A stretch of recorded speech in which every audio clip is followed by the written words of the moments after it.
গোবিন্দ হে কৃষ্ণ গোবিন্দ হরে মুরারে হে নাথ নারায়ণ বাসুদেব হে কৃষ্ণ গোবিন্দ হরে মুরারে হে নাথ নারায়ণ বাসুদেব গোবিন্দ জয় জয় গোপাল জয় জয় রাধা রমণ হরি গোবিন্দ জয় জয় হে কৃষ্ণ গোবিন্দ হরে মুরারে হে নাথ নারায়ণ বাসুদেব গোবিন্দ জয় জয় গোপাল জয় জয় রাধা রমণ হরি গোবিন্দ জয় জয় হে কৃষ্ণ গোবিন্দ হরে মুরারে হে নাথ নারায়ণ বাসুদেব রাধে শ্যাম রাধে শ্যাম রাধে শ্যাম রাধে শ্যাম শ্যাম শ্যাম রাধে রাধে শ্যাম শ্যাম রাধে রাধে রাধে কৃষ্ণ রাধে কৃষ্ণ রাধে কৃষ্ণ রাধে কৃষ্ণ কৃষ্ণ কৃষ্ণ রাধে রাধে কৃষ্ণ কৃষ্ণ রাধে রাধে রাধে শ্যাম রাধে শ্যাম রাধে শ্যাম রাধে শ্যাম শ্যাম শ্যাম রাধে রাধে শ্যাম শ্যাম রাধে রাধে রাধে কৃষ্ণ রাধে কৃষ্ণ রাধে কৃষ্ণ রাধে কৃষ্ণ কৃষ্ণ কৃষ্ণ রাধে রাধে কৃষ্ণ কৃষ্ণ রাধে রাধে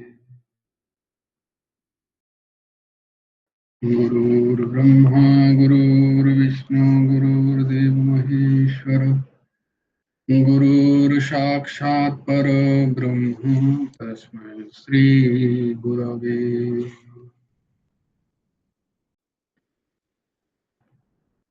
কৃষ্ণায় বাসুদেবায় হরয়ে পরমাত্মনে প্রণতক্লেশনাশায় গোবিন্দায় নমঃ কৃষ্ণায় বাসুদেবায় দেবকী নন্দনায় চ নন্দগোপকুমারায় গোবিন্দায় নমঃ নমঃ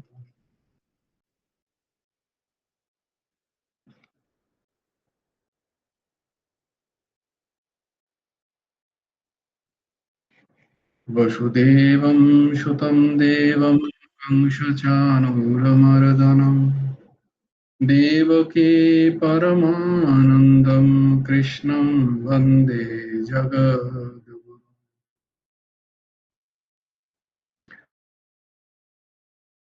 নবকুমার চতুষ্পাঠীর আরেকটা অধ্যায়ে তোমাদেরকে স্বাগত। আজকে শ্লোকগুলো বলবে আমাদের অপর্ণা দি। হ্যাঁ দিদি বলো।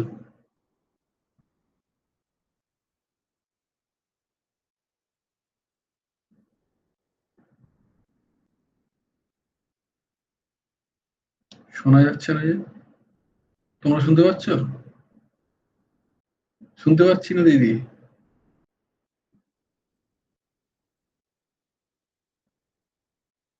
আমার তো ভলিউম ফুল করা আছে। হ্যাঁ, তোমাকে শুনতে পাচ্ছি। না না ওই আমরা বিষ্ণুকে কেউ শুনতে পাচ্ছি না। জয়গুরু রাধে কৃষ্ণ। শুনতে পাচ্ছি না। হ্যাঁ দিদি তোমার শোনা যাচ্ছে না যে?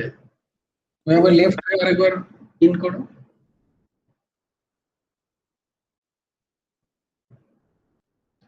কেন শোনা যাচ্ছে না? কি কারণ হতে পারে?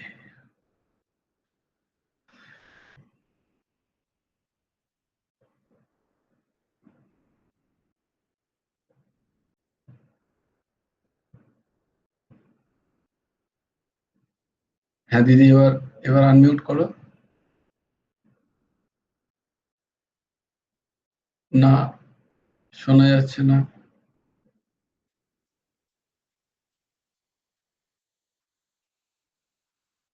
ও তুমি একটা থেকে লেফট, হ্যাঁ ঠিক ঠিক, তাই তো। তোমাকে একটা থেকে লেফট হতে হবে। নাহলে ছেলে নিঃসন্দেহে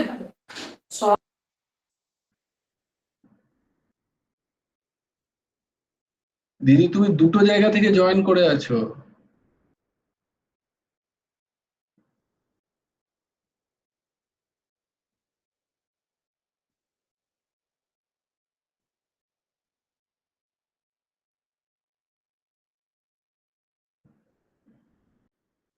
এই দুটো জায়গা থেকে জয়েন করলো কি করে?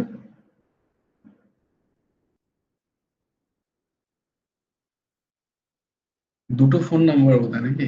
কিন্তু একটা মোবাইলে তো একটাই হোয়াটসঅ্যাপ চলবে, চলতে পারে। হুম, তাহলে ওরকম কিছু একটা হয়েছে। তোমাকে একটা অ্যাকাউন্ট থেকে লিভ,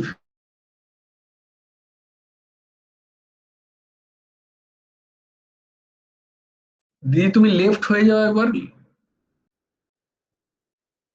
লাল বাটন টিপে লেফট হয়ে যাও।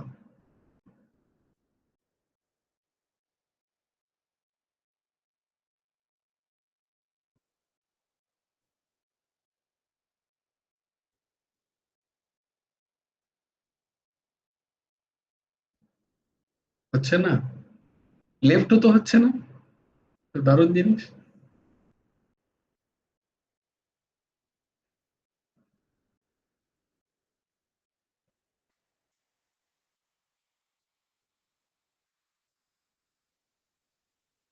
পারবো কি? অ্যাকাউন্ট লিভ করা যায় না, I don't watch, remove from the call, yes.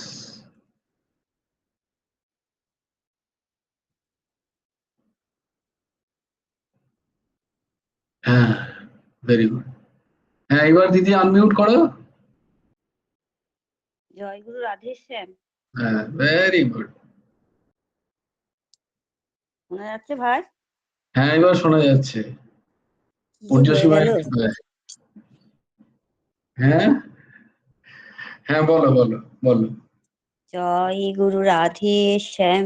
ধর্মক্ষেত্রে কুরুক্ষেত্রে সমবেতা উৎসব মামকাঃ পাণ্ডবশ্চৈব কিমকুর্বত সঞ্জয় যত্র যোগীশ্বরः কৃষ্ণ যত্র পার্থো ধনুর্ধর তত্র শ্রীবিজয় ভূতির্ধ্রুবা নীতিমতির্মম यदा यदा हि धर्मस्य ग्लानिर्भवति भारत अभ्युत्थानमधर्मस्य तदात्मानं सृजाम्यहम् परित्राणाय साधूनां विनाशाय च दुष्कृतां धर्मसंस्थापनार्थाय सम्भवामि युगे युगे कर्मण्येवाधिकारस्ते मा फलेषु कदाचन মা কর্মফল হেতু ভূমাতে সঙ্গস্ত কর্মণি যোগেস্থ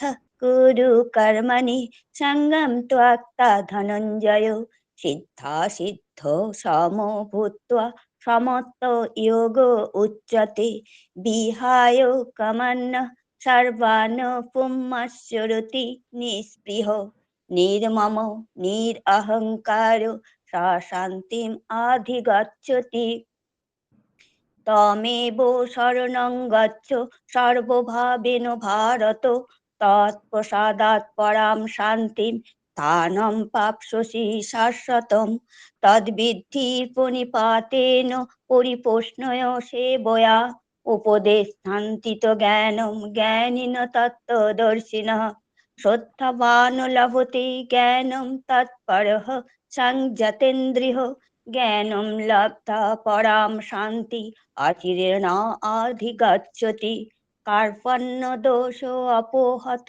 স্বভাব ইচ্ছামি ত্বাম ধর্ম সংমূঢ় চেতা ইয়স্তেস্ত সন্নিশ্চিতং ব্রূহি তন্মে শিষ্যস্তেহং সাধিমাম ত্বাম প্রপন্নম সর্বধর্মাन् পরিত্যজ্য মামে একং শরণং ব্রজ অহং ত্বাম সর্বপাপেভ্যো মোক্ষয়িষ্যামি মা শুচঃ চঞ্চলং হি মনঃ কৃষ্ণ প্রমাথি বলবদৃঢ়ং তস্যাহং নিগ্রহং মন্যে বায়োরিব সুদুষ্করম असंशयो महाबाहो मनोदुर्निग्रहं चलम् अभ्यासेन तु कौन्तेयो वैराग्येण च गृह्यते पत्रं पुष्पं फलं त्वयाम् इयमे भक्ता प्रयच्छति तदहं भक्तो प्रहृतो अस्नामि प्रयतात्मनः यत् करोषि यत् स्नासि इत्युहोषि ददासि यत् यत् तपस्यासि कुन्तेयो तत् कुरुष्व मदार्पणम् अनन्यश्चिन्तयन्त मां ये जनः परोपासते तेषां नित्यं वियुक्तानां योगेक्ष्ममो बहम् अहम् ओपि चेतो सुदारोचारो भजते माम् अनन्यभाक् साधुरेव समन्तव्য সমগ্র ব্যবসিত হি স জয় গুরু রাধেশ্যাম। জয় গুরু রাধেশ্যাম, জয় গুরু রাধেশ্যাম। বাহ, খুব সুন্দর। আমরা ছিলাম পরম আরাধ্য গুরু ভগবান পরমহংস ঠাকুর শ্রী শ্রী হেমন্তদেবজি রচিত গুরুমুখে গীতা উপদেশ গ্রন্থের 16 অধ্যায়, 16 নম্বর অধ্যায়। সেই 16 অধ্যায়ের কি নাম? দৈব আসুরি সম্পদ বিভাজ্য। দৈব আসুর সম্পদ বিভাজ্য।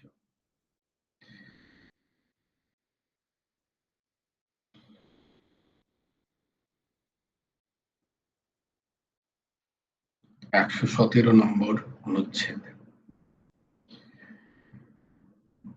দৈব ভূতস্বর্গ দ্বিতীয় অধ্যায়ে স্থিতপ্রজ্ঞ লক্ষণে, দ্বাদশে ভক্তি লক্ষণে, ত্রয়োদশে জ্ঞান লক্ষণে, চতুর্দশে গুণাতীত লক্ষণে এবং ষোড়শে অভয়ম সত্য সংশুদ্ধি ইত্যাদি রূপে বলা হয়েছে। দৈব স্থিতি, দৈব যে গুণ, এই গুণাবলীগুলো বিভিন্ন যে অধ্যায়, সেই অধ্যায়ের গুলো উল্লেখ করে গুরু ভগবান লিখছেন যে সেখানে দৈব গুণাবলীর যে উচ্চতা, সেই উচ্চতাগুলো সেখানে ধরা হয়েছে। যেমন আমরা দেখেছি স্থিতপ্রজ্ঞ কাকে বলে দ্বিতীয় অধ্যায়ে সাংখ্যযোগে।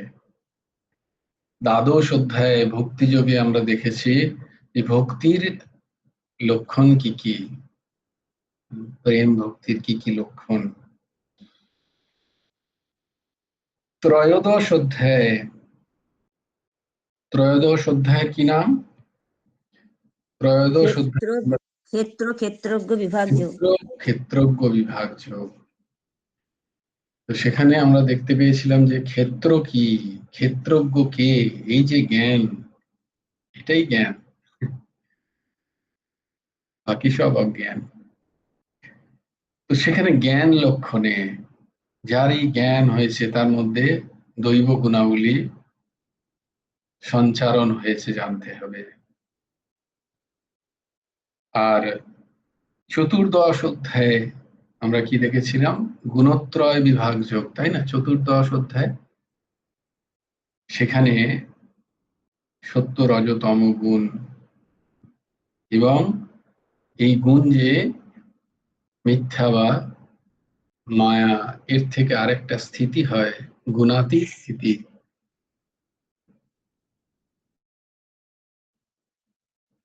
তার ব্যাখ্যা আমরা দেখেছিলাম, গুণাতীত লক্ষণ, গুণাতীত স্থিতি। এই তিনটে গুণের অতীত, তিনটে গুণ দ্বারা আবদ্ধ নয়। আর এই ষোড়শ অধ্যায়ে আমরা দেখলাম প্রথমেই যে সত্য সংশুদ্ধির কথা, আদি আদি 26টা যে গুণ, তার মধ্যে প্রথম গুণ সত্য সংশুদ্ধি। এই সমস্ত গুণগুলো হচ্ছে দৈব গুণ সম্পন্ন। অসুর ও রাক্ষস সম্পদ নিয়ে যারা জন্মগ্রহণ করে, তাদের দম্ভ, ধন বিদ্যাদি জনিত গর্ব, তাদের মধ্যে দম্ভ থাকে। তারা হয়তো খুব উচ্চকোটির বিদ্বান হয়, তাদের হয়তো অনেক অনেক ধনরাশি থাকে, বড়লোক হয় তারা, কিন্তু তার জন্য তাদের খুব গর্ব অনুভব হয়, অহংকার তাদের মধ্যে থাকে। আর অহংকার থাকলেই অভিমানও থাকবে। অভিমান হচ্ছে মানে জানতে হবে আমার মধ্যে অহংকার আছে। অভিমানকে তাই প্রশ্রয় দিতে নেই। অভিমানকে প্রশ্রয় দেওয়া মানে অহংকে পুষ্ট করা। তো অন্ততঃ, অন্ত মানে শেষ পর্যন্ত এই অভিমান বা অহং আমাকেই কষ্ট দেয়। ক্রোধ, নিষ্ঠুরতা ও অজ্ঞান, এগুলো নিয়ে তারা জন্মগ্রহণ করে। অসুর এবং রাক্ষস সম্পদ নিয়ে যারা জন্মগ্রহণ করে, তাদের মধ্যে এগুলো থাকে স্বভাবতই তাদের মধ্যে থাকে। আসুর প্রকৃতি লোকেরা অহংকার, বল, দর্প, কাম, ক্রোধ, মাৎসর্য এবং অন্যান্য মহা দোষ সকল আশ্রয় করে থাকে। তারা এই সমস্ত বিভিন্ন দোষ সকলকে আশ্রয় করে থাকে।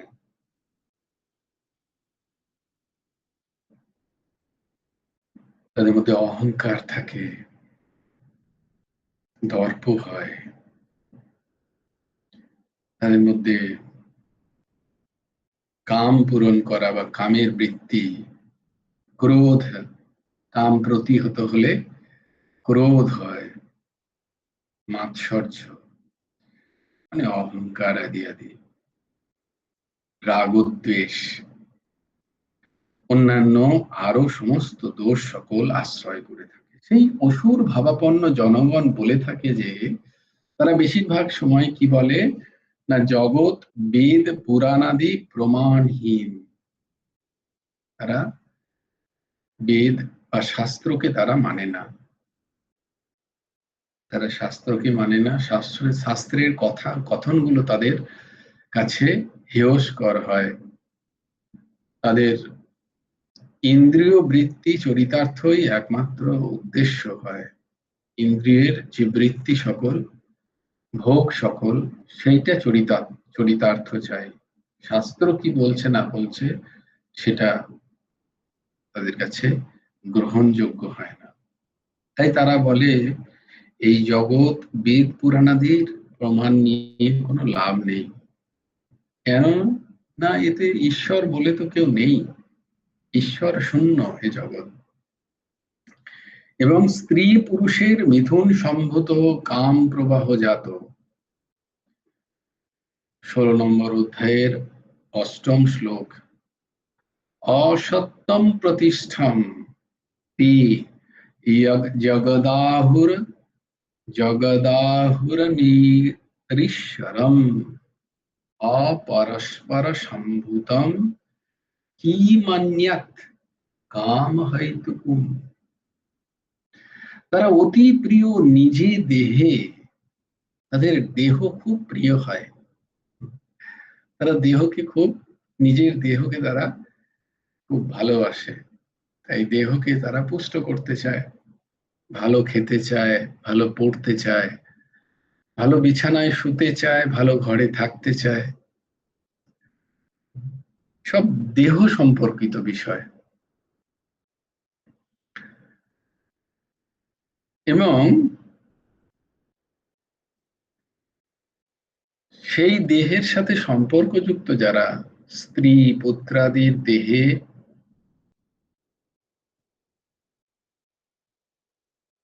এই দেহেতেই আছে সেই বুদ্ধাদি সাক্ষী রূপে অবস্থিত, অতএব অতি প্রেমাস্পদ পুরুষোত্তম ভগবান বিষ্ণুকে তারা দেশ করে, তারা মানে না তাকে। বলছে তার দেহের মধ্যেও আছে, আবার সে তার দেহের সাথে সম্পর্কযুক্ত যারা যারা তাদের দেহ সেই বর্তমান যিনি, তার প্রতি তার খেয়াল থাকে না, বরং তার উপরে তার দেশ ভাব হয়।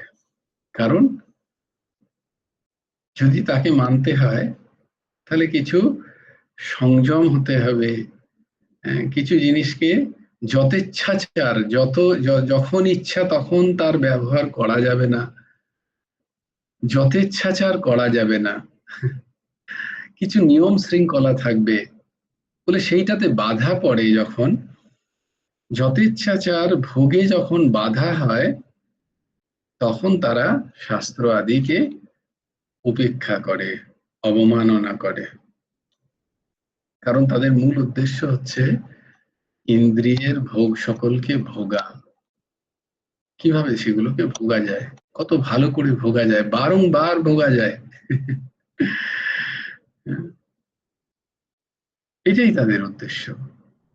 এই উদ্দেশ্যেতে যারাই প্রতিবন্ধক হয়, যারাই বাধা দেয়, তাদের প্রতি তাদের দ্বেষ উৎপন্ন হয়, তারা ক্রোধ ঘৃণা উৎপন্ন হয় তাদের।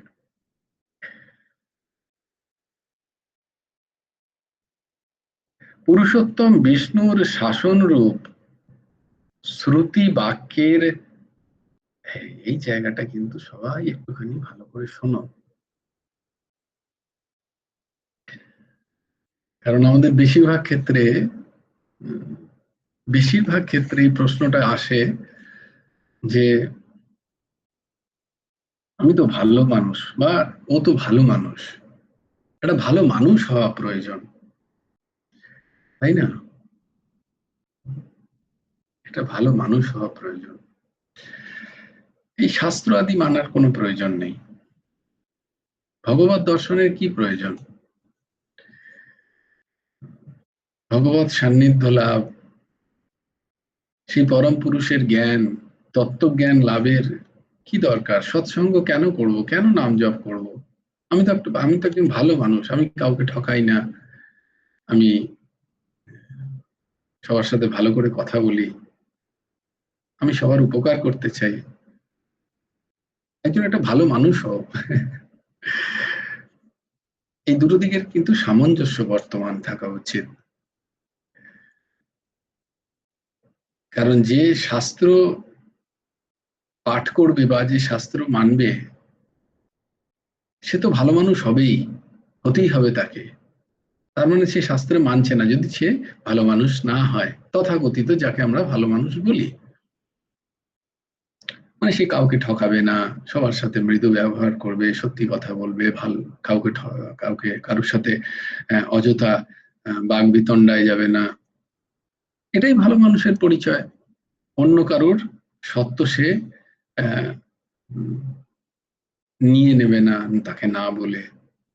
এগুলি ভালো মানুষ, এগুলো তো শ্রুতিতে আছে, এই সমস্ত ধর্মের কথাই শ্রুতিতে আছে। তাই শ্রুতি যারা মানবে তারা তো ভালো মানুষ হবেই। কিন্তু তথাকথিত ভালো মানুষের হলো আর শ্রুতির বাক্য আদি আমি যদি পালন না করি, তাহলে কি বলছে যে তারা বিষ্ণুর দেশী হয়ে থাকবে। বিষ্ণুর দেশী মানে বিষ্ণুর সাথে তাদের, ভগবান বিষ্ণুর সাথে তাদের শত্রুতার ভাব হয়ে যাবে। কেন? এখানে গুরু ভগবান সুন্দর একটি উদাহরণ দিচ্ছেন যে ধরো আমি যে রাজ্যে আছি সেই রাজ্যের কিছু নিয়ম শৃঙ্খলা আছে, সেই রাজার কিছু আজ্ঞা আছে। তো রাজার আজ্ঞাকেই যদি আমি পালন না করি, তাহলে রাজার সাথে দেশ ভাব হয়। তাই এই প্রশ্নটা আসে মাঝে মাঝে। তো শ্রুতির হচ্ছে, গুরু ভগবান বলছেন স্মৃতি, শ্রুতি,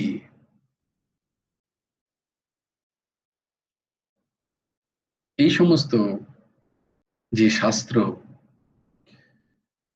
শ্রুতি হচ্ছে বেদকে শ্রুতি বলা হয়, আর স্মৃতি হচ্ছে পুরাণ আদি। তো সেখানে যে ভগবান যে আজ্ঞা দিচ্ছেন বা যে পথে হাঁটতে বলছেন, তার উদ্দেশ্য কি? তার উদ্দেশ্য একটাই, সেটা হচ্ছে ভগবৎ প্রাপ্তি। তার উদ্দেশ্য একটাই, সেটা হচ্ছে কল্যাণ। মানে বারংবার এই যে আসা যাওয়া থেকে, আসা যাওয়ার যে চক্র, তার থেকে বেরোনো, এটাই উদ্দেশ্য। শ্রুতি স্মৃতির উদ্দেশ্য একটাই, তোমাকে চিনিয়ে দেওয়া তুমি কে। সমস্ত যত উপনিষদ আছে সেখানে প্রশ্ন উত্তরে ওই একটাই বিষয়, যে আত্মতত্ত্বের বিচার।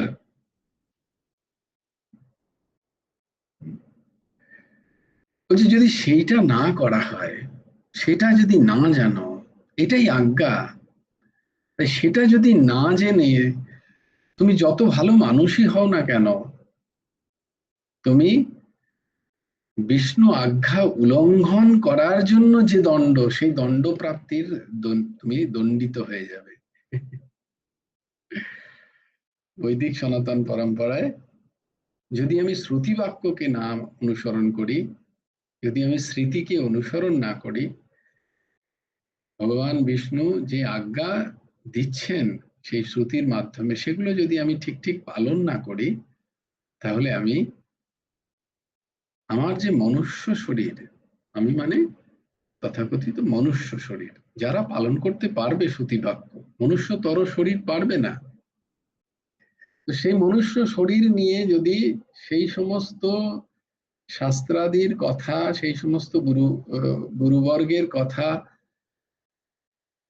ঋষি মহারিষিদের কথা আমরা যদি ঠিক ঠিক অনুসরণ না করতে পারি, তাহলে কিন্তু আমরা দণ্ডের ভাগীদার হব।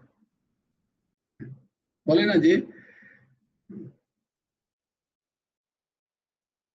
একটা ভালো মানুষ হলে হয় না, এগুলো তো কি করতেই হবে? বলে হ্যাঁ, করতে হবে, কারণ এটাই ভগবানের আদেশ, ভগবানের আজ্ঞা। মনুষ্য শরীর নিয়ে যদি আত্মতত্ত্বের বিচার না হলো, ভগবত দর্শনের জন্য লালায়িত না হলো কোনো জীব, তাহলে এটা ভগবানের আজ্ঞার উল্লঙ্ঘন। ভগবান কৃপা করে তোমাকে মনুষ্য শরীর দিয়েছেন একটাই উদ্দেশ্য, সেটা আত্মতত্ত্ব লাভ, নিজেকে চেনা, ভগবানকে লাভ, যাই বলো না কেন, ভক্তি মার্গে প্রেম ভক্তি লাভের উদ্দেশ্যে গমন, জ্ঞান মার্গে সেই তত্ত্বজ্ঞানকে আস্বাদন করা, কর্মমার্গে নিষ্কাম কর্মযোগের মাধ্যমে সেই তাঁরই রাস্তায় হাঁটা, বা অষ্টাঙ্গ যোগের মাধ্যমে সমাধিকে উপলব্ধি করা, এটা হচ্ছে শ্রুতির আজ্ঞা। এই আজ্ঞা যদি কেউ পালন না করে তাহলে কি হবে? সে দোষী হয়ে যাবে। তাই শুধু ভালো মানুষ হলেই হবে না, করতে হবে, সৎসঙ্গ করতে হবে, নাম জপ করতে হবে, ভগবানের আরাধনা করতে হবে, ভগবানের উপাসনা করতে হবে, ভগবানকে ভক্তি করতে হবে। যদি না ওই দোষে দুষ্ট হতে চাও, কি না ভগবানের আজ্ঞা পালন থেকে বিরত হওয়া, ভগবান যে আজ্ঞা দিচ্ছেন সেটা পালন করতে হবে। আসুর প্রকৃতি ব্যক্তিগণ শাস্ত্রীয় বিধান জেনেও, আর অসুর প্রকৃতির ব্যক্তিগণ কি করেন? তারা শাস্ত্রীয় বিধান জেনেও অশ্রদ্ধাবশত তা ত্যাগ করে ইচ্ছানুসারে যৎকিঞ্চিৎ কার্যের অনুষ্ঠান করে। তারা কি করে? তাদের মধ্যে শ্রদ্ধা নেই, অশ্রদ্ধাবশত,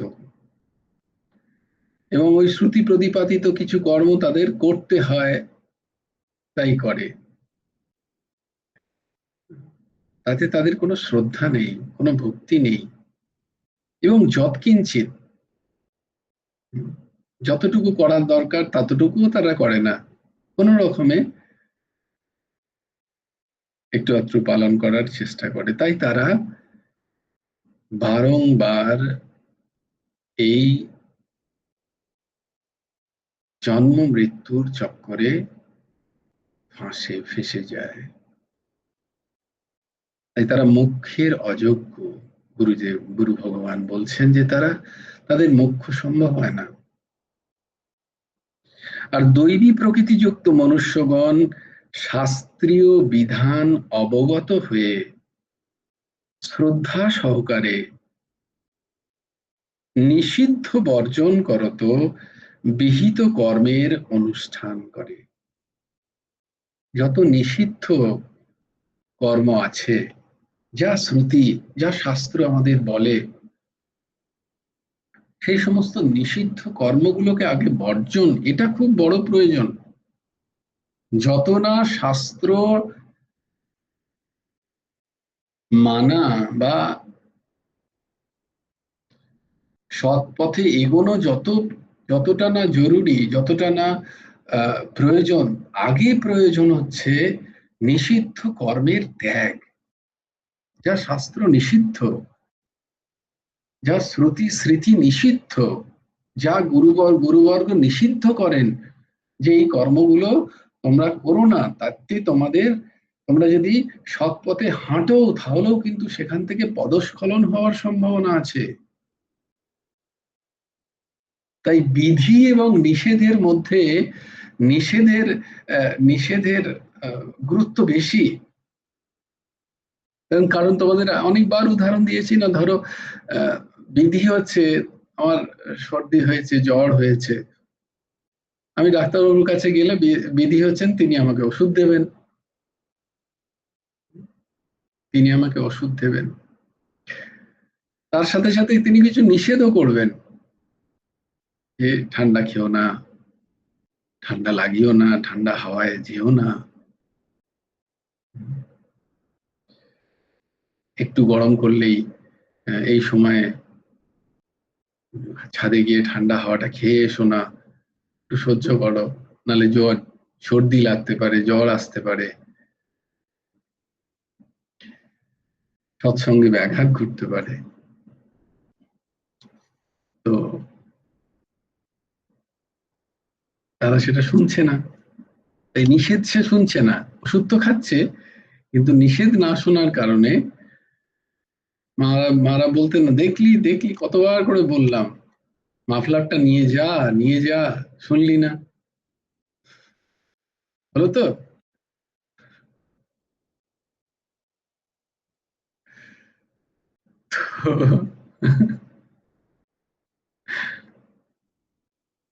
নিষেধটা আমি মানি না, বিধি তো মানছি, ওষুধ তো খাচ্ছি, কিন্তু আমার কাজ হচ্ছে না সেই ওষুধে। আমি জানি না যে তা নয়, আমি জানি,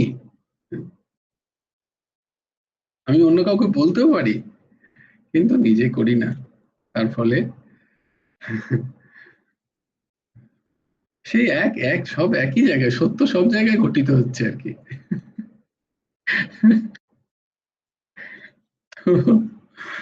আর দৈবী প্রকৃতিযুক্ত মানুষগণ কি করেন, আগে নিষিদ্ধকে বর্জন করেন, তারপরে তারা বিহিত কর্মের অনুষ্ঠান করেন, বিহিত কর্মগুলোকে অনুসরণ করেন, তখন তারা মোক্ষের যোগ্য হয়। তারা এই জন্ম মৃত্যুর যে চক্র, সেই চক্র থেকে বেরোনোর অধিকার জন্মায় তাদের মধ্যে। এই কর্মভূমি ভারতবর্ষে,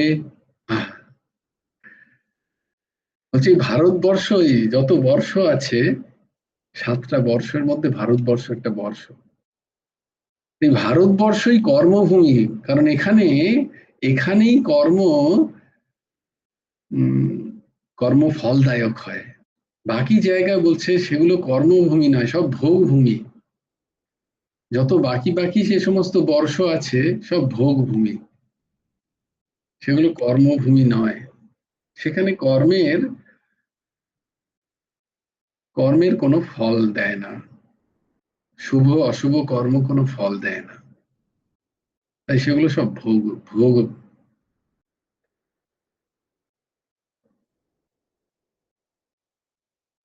আর এই ভারতবর্ষ হচ্ছে কর্মভূমি। তাই শাস্ত্রীয় বিধান অনুযায়ী বিহিত ও অপ্রতিষিদ্ধ কর্ম জেনে, শাস্ত্র অনুযায়ী বিহিত প্রতিষিদ্ধ, কোনটা শাস্ত্র বিহিত আর কোনটা শাস্ত্র অবিহিত, শাস্ত্র কোনটাকে নিষিদ্ধ করছে, এই সমস্ত শাস্ত্র নিষিদ্ধ কর্ম, প্রতিষিদ্ধ কর্ম বর্জন করে চিত্ত শুদ্ধি পর্যন্ত বিহিত কর্ম করাই উচিত। যেটা কালকে বলা হচ্ছিল, যে প্রশ্নটা দিদি করলো, এইটার কথা এখানে এলো। প্রথমেই তৈরি হবে না আমাদের সেই স্থিতি। তাই শাস্ত্র যে কর্ম অকর্মের কথা লেখা আছে সেগুলোকে পুঙ্খানুপুঙ্খ অনুসরণ করা উচিত। ওটা করতে থাকলে কি হয়, চিত্ত শুদ্ধি হয়। শাস্ত্রবিহিত বেদবিহিত কর্মের অনুষ্ঠান করার উদ্দেশ্য একটাই, সেটা হচ্ছে চিত্ত শুদ্ধি, মন শুদ্ধি। আমার যদি চিত্ত শুদ্ধি না হয়, মন শুদ্ধি না হয়, তাহলে আপাত দৃষ্টিতে হয়তো কখনো লাগতেও পারে যে আমি হয়তো সমস্ত রিপু আদি বা পঞ্চ ইন্দ্রিয়ের বিষয় আদির ভোগের থেকে আমার বৈরাগ্য হয়েছে, কখনো কখনো লাগে। কিন্তু যদি শুদ্ধিকরণ না হয়, কোনো না কোনো কারণে যদি আবার সেই সমস্ত ভোগগুলো আমার কাছে হাজির হয়, অনায়াসে উপলব্ধ হয়, তাহলে আবার আমি সেই ভোগে আমার চিত্তবৃত্তি লেগে যায়, আবার সেই ভোগে আমার চিত্তবৃত্তি লেগে যায়। আর সেই চিত্তবৃত্তি লাগার কারণ কি? কারণ মনের মধ্যে ঠিক যে বৈরাগ্য সেটা জাগেনি, ক্ষণিক বৈরাগ্য হয়তো জেগেছিল। তাই কামের পূর্ণ মূল উৎপাটন হয়নি। এটা করার জন্য বিহিত কর্মের প্রয়োজন।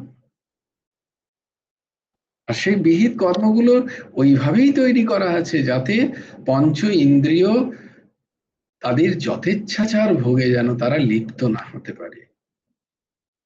এই জন্যই শাস্ত্রবিহিত, শাস্ত্রতে যে সমস্ত কর্মের কথা আছে। তোমাদের বললাম না যে দুদিন আগে আমাকে একজন প্রশ্ন করেছিল যে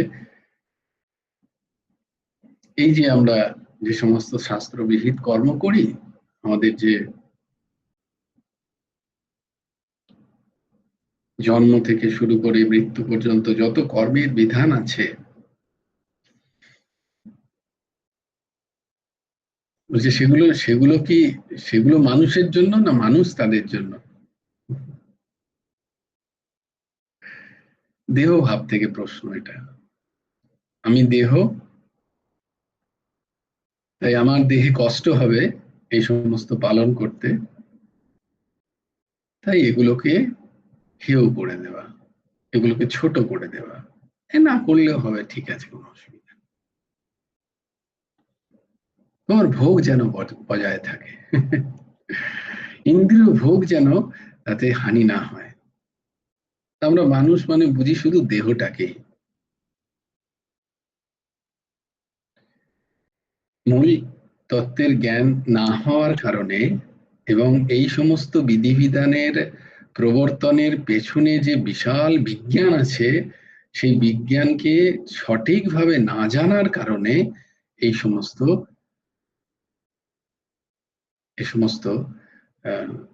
অজ্ঞানতা, বুদ্ধিহীনতা আমাদের মধ্যে জাগে।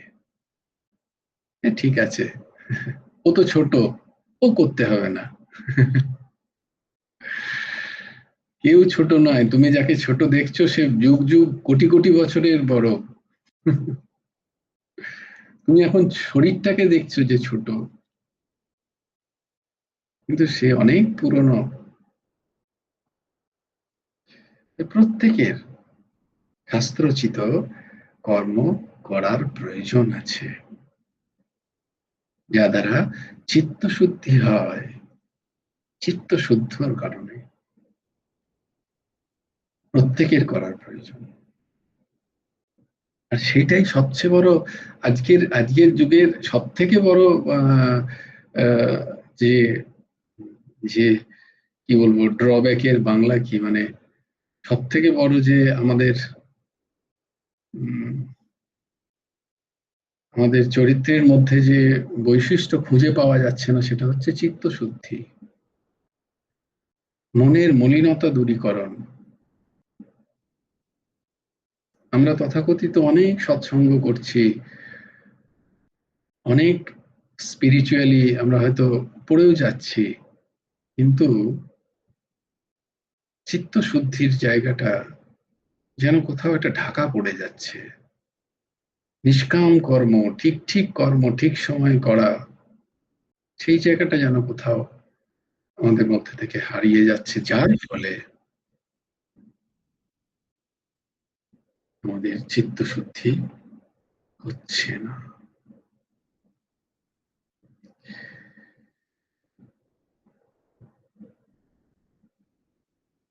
তাই এই কর্মভূমিতে যে কর্মবিহিত, যে কর্মশাস্ত্র দ্বারা বিহিত, সেই কর্ম করাই আমার কর্তব্য।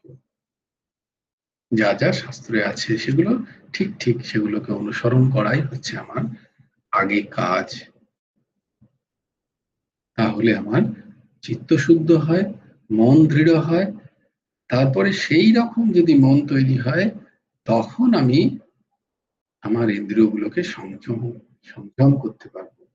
যদি কখনো কোনো ভোগবৃত্তি হাজিরও হয়, তাহলে আমার পদস্খলন হবে না। এইটার মূল উদ্দেশ্য। এইগুলি হচ্ছে দৈব সম্পদ। এই থেকে গুরু ভগবান ষোড়শ অধ্যায়কে প্রণাম জানিয়েছেন। আগামীকাল আমরা গুরুমুখে গীতা উপদেশ গ্রন্থের সপ্তদশ অধ্যায় 17 নম্বর অধ্যায়ে প্রবেশ করব, যেটার নাম হচ্ছে শ্রদ্ধাত্রয় বিভাগযোগ, যার নাম শ্রদ্ধাত্রয় বিভাগযোগ। जय जय श्री राधे, जय जय श्री सीताराम, हर हर महादेव। भज गुरु हेमंत देव राधे श्याम, जप हरे कृष्ण हरे।